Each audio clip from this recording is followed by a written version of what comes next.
How's it going? I'm Ryan, and today I'm going to go over the one trade that I took on NQ. I took a long position, got in the middle of the day. My runner got stopped out, but the rest of my position did not. Ended up with a decent win overall. We'll break that down in just a second, but first, a few levels I was watching.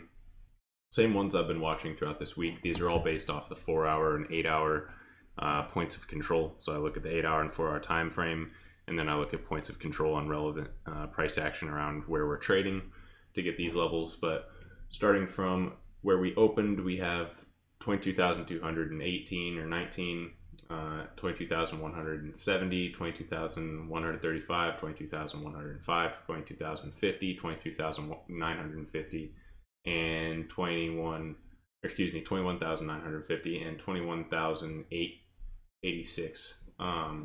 It's currently below all those levels. I didn't have anything this far down. So pretty serious sell-off. If we take a look at like the 4-hour, you can kind of see the extent of that. We've been trending down in terms of making lower highs and lower lows, so this isn't all that surprising until we break this current trend that we're in. But yeah, let's take a look at the trade that I took and why. We'll look at the 5-minute. Opening up, we got a pretty good sell-off. We tested this 22,135 level, came up, reject off this 22,170, started to make our way down. We're just kind of pinballing between these levels here. I did not take any shorts in here. I didn't really see a great entry according to what I was looking for. There were some possibilities such as this. This was a decent opportunity here for a short position. But that was also, I guess that was after news. We had news at 9:45, so right here, and then we had news at 10. So the first 30 minutes of the day, I didn't really plan on trading just because we had two separate news releases coming out, and that leads to a little bit of volatility and uncertainty. So didn't trade during the first 30 minutes of the day. After that, I started to look for opportunities.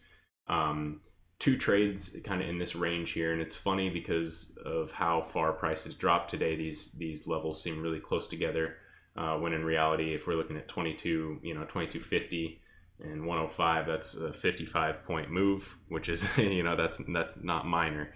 If you catch a move that's 55 points, that's pretty significant. So was looking at potential bounce down here, potential rejection up here, but just didn't really see anything that I wanted to pull the trigger on. Price is moving pretty fast. It's pretty volatile. And generally I want to see some sort of like move and then consolidation and then continuation, or move, consolidation, reversal. That's just kind of how I like to trade. It gives me more clear price action to base things like risk off of, and just have a little bit more confidence in those trades. So that's why I took the trade that I did. I'll go over that in a second. But making our way down, I didn't see any real opportunities to take a trade here. The one trade that I did take was a long position here, and we'll cover that now. So we came down and we held this 21,950. This is a big level. If I pull up 8-hour, this is a level that I've been watching.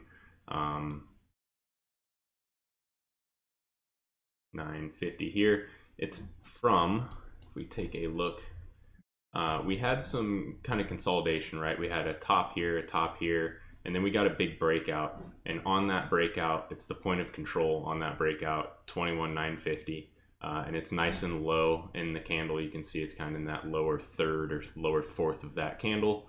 That to me tells me that there was a lot of buying pressure at this point that was able to break us out of that range and send us higher.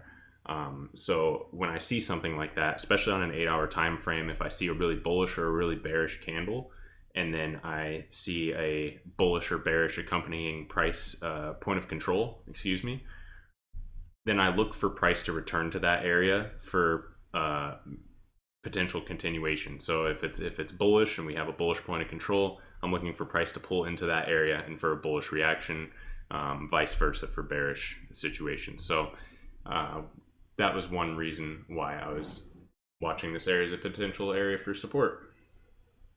When we came down, we closed below and then immediately recovered. We started to chop around a little bit and make higher lows and higher highs on the 1-minute and the 5-minute. So here you see, closing higher and having a higher low. If I pull up the 1-minute, this might take me a little second to scale. here.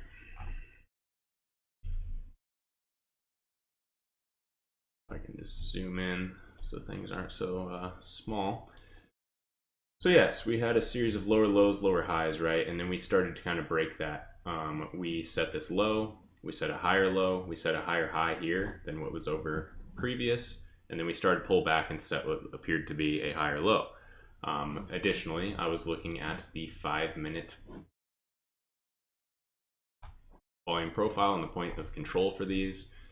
So on this candle here, right before we got that bounce on that red candle, we had our point of control right at that level where we'd expect there to be some buying volume, and then we see a nice push out of there. Likewise, what we had was kind of volume consolidating down in here, and then a bit of a gap up until that like 2250 level. So it looked like there was some buying volume coming in lower and room for price to push up higher before it reached kind of that next sell wall. We also, if we're looking at I'll take it to the 1 hour and then we'll go down to the 15-minute. But if we're on the 1 hour time frame, we also have this here. So we got that 10 a.m. to 11 a.m. close, and we had that, once again, that point of control is below where price closed. That's telling me that price tried to bring it down, got pushed back up. The majority of the volume was below where price was able to close, telling me that there was buyers present in this area. So that 1 hour close was crucial. The 15-minute as well. We pull up the 15-minute. We see that it looks kind of similar to the 5-minute, but we have that point of control kind of stacked right in this area. And then we see on the 5-minute price kind of holding that area as well. So that's where I entered. I entered right at that stacked point of control here. And once we came down, I started to see some volume come in as we came and tested that area, started forming some hammers on the 1 minute, and then I entered. I entered here long. Show what my risk and reward looked like. So I entered long here, and I had I adjusted my stop loss a little bit, so it was just right at this swing low. Now looking back at it, and I'll go into this, but I wish I had dropped it just a few points below that swing low, and that's because one of my contracts got stopped out. Luckily, the remaining 5 did not, and I was able to capture this move back up. But I entered here, placed my stop below this at this swing low on the 1 minute, and I was targeting a 30-point move for the majority of my position. And then I placed my runner take profit up here at 22.45, just below this next level, thinking that if we did get a bounce or a reversal, that was a likely area for price to move towards. So what happened? We pulled back, we kind of chopped sideways. I was losing faith a little bit because we were holding this level, but we weren't getting a move up that I expected. I also like the move up because we had this bullish move higher to make a new high, a new swing high on the 1 minute. And we had a nice accompanying volume with that, rising volume as we moved higher, good volume as we bounced and set that low. So yeah, once we started to move sideways, I was a little nervous because I wanted to see a more immediate continuation of higher highs, higher lows here, which we weren't really getting. When price came down, and I'm not sure how it didn't stop out all of my contracts because I had my stop loss in the same place for all of them, but it must have just stopped me out by maybe a quarter of a point. So it was extremely close, but it only luckily stopped out one of my 6 contracts.